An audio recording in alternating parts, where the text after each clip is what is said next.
Hi friends, గతంలో మనం సదరం certificate కోసం అప్లై చేసినప్పుడు దానికి సంబంధించిన అప్రూవల్ స్టేటస్ తెలుసుకోవడానికి లేదా సర్టిఫికేట్ డౌన్లోడ్ చేయడానికి తెలంగాణలో అయితే డైరెక్ట్ ఓపెన్ సైట్ ఉండేది. కానీ ఏపీలో మాత్రం ఖచ్చితంగా మీ సేవకి వెళ్లాల్సిందే. కానీ 2026లో దీని అప్లికేషన్ ప్రాసెస్ మొత్తం కేంద్ర ప్రభుత్వం పోర్టల్ అయిన యూడిఐడిలోనే అప్లై చేసే విధానం ప్రవేశపెట్టింది. ఇందులో సదరం సర్టిఫికేట్ ఎలా అప్లై చేయాలో వీడియో చేశాను. ఇవాళ ఈ వీడియోలో అప్లికేషన్ స్టేటస్ ఎలా చెక్ చేయాలి, అలాగే అప్రూవ్ అయిన సర్టిఫికేట్ ని ఎలా డౌన్లోడ్ చేసుకోవాలి వివరంగా చెప్తాను. లైక్ చేసి పెట్టుకోండి. సో దీనికోసం మొదటగా సెర్చ్ లో యూడిఐడి అని టైప్ చేస్తే వెబ్సైట్ ఓపెన్ అవుతుంది, లేదా డైరెక్ట్ లింక్ డిస్క్రిప్షన్ లో ఉంది, చెక్ చేసుకోండి. ఇప్పుడు సైట్ ఓపెన్ అవ్వగానే ఇంటర్ఫేస్ ఇలా కనిపిస్తుంది. ఇందులో పైన ట్రాక్ యువర్ అప్లికేషన్ అని ఉంటుంది, సెలెక్ట్ చేయండి. ఇప్పుడు ఇందులో మీరు మీ అప్లికేషన్ స్టేటస్ ని 4 విధాలుగా తెలుసుకోవచ్చు. 1 యూడిఐడి నంబర్ ద్వారా, 2 రిజిస్టర్డ్ మొబైల్ నంబర్ ద్వారా, 3 ఎన్రోల్మెంట్ నంబర్ ద్వారా, 4 ఆధార్ నంబర్ ద్వారా.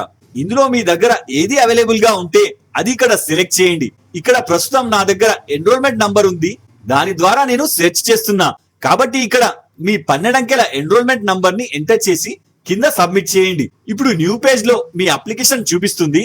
ఇందులో ఇక్కడ మీ అప్లికేషన్ స్టేటస్ అని ఉంటుంది. ఇక్కడ ఒకవేళ UDID certificate and card generated and you can download అని వచ్చినా, లేదా details shared with printing agency అని వచ్చినా మీ కార్డ్ ఆన్లైన్ లో జనరేట్ అయినట్లే. ఇప్పుడు ఇది నోట్ చేసుకొని లేదా కాపీ చేసి పెట్టుకొని కింద ప్రింట్ కోసం క్లిక్ హియర్ అని ఉంటుంది, సెలెక్ట్ చేయండి. ఇప్పుడు ఇక్కడ పాపప్ వస్తుంది, ఓకే చేయండి. ఇప్పుడు న్యూ పేజ్ లో సర్టిఫికేట్ అండ్ కార్డ్ డౌన్లోడ్ చేయడానికి లాగిన్ చేయాల్సి ఉంటుంది. అందుకోసం ఇక్కడ ఎన్రోల్మెంట్ నంబర్ లేదా యూడిఐడి నంబర్ ని ఎంటర్ చేయాలి. ఆ తర్వాత అప్లికెంట్ డేట్ ఆఫ్ బర్త్ ని ఎంటర్ చేయాలి. తర్వాత కింద క్యాప్చా కోడ్ ఎంటర్ చేసి కింద లాగిన్ చేయండి. ఇప్పుడు న్యూ పేజ్ లో మీ అకౌంట్ ఓపెన్ అవుతుంది. ఇందులో మీ డీటెయిల్స్ అన్ని చూపిస్తుంది. ఇప్పుడు ఇక్కడ ఫస్ట్ సదరం సర్టిఫికేట్ డౌన్లోడ్ చేయాలి.